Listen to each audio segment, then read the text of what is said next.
You know, the strange thing about chasing the wrong dream is that it never announces itself as wrong. It doesn't show up with a warning label. It shows up dressed beautifully, shiny, loud, impressive. It shows up wearing the world's approval like a badge of honor. And because everyone around you seems to admire it, you start thinking, well, maybe this is what I should want too. That's how it begins. Not with intention, but with influence. Not with clarity, but with noise. We grow up being told what success looks like long before we learn what fulfillment feels like. Maybe someone told you to follow the money.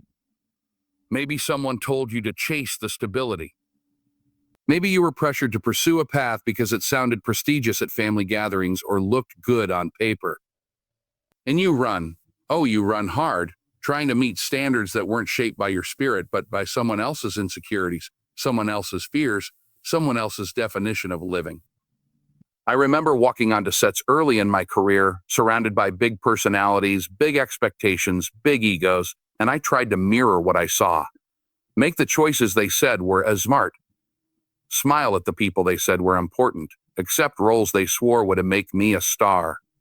But inside, I felt like I was borrowing someone else's life, like I was wearing clothes tailored for another man. They fit, but they never felt right.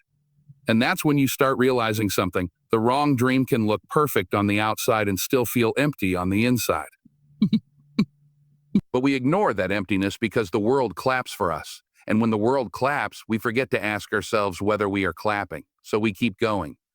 We keep running. We keep pretending. We keep pretending. We keep pushing through that quiet discomfort because slowing down feels like failure. And stopping feels like betrayal to others, not to ourselves. The truth is, chasing the wrong dream feels a lot like being on a treadmill. You're moving fast, sweating, exhausted. But you're not going anywhere that feeds you. The scenery never changes, the joy never deepens, and no matter how hard you try, something inside you keeps whispering, "This isn't it." But the applause outside gets so loud, you convince yourself that whisper doesn't matter. That's the illusion. That's how the wrong dream seduces you. It doesn't lie in what it promises, it lies in what it distracts you from. It distracts you from your own voice, your own rhythm, your own calling. And by the time you realize it, you've invested your time, your energy, your heart into something that was never designed to give you life.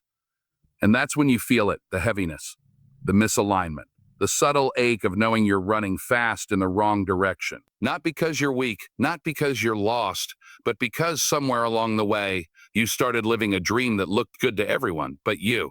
There comes a moment in every person's life when the outside noise gets quiet enough for the truth to finally rise.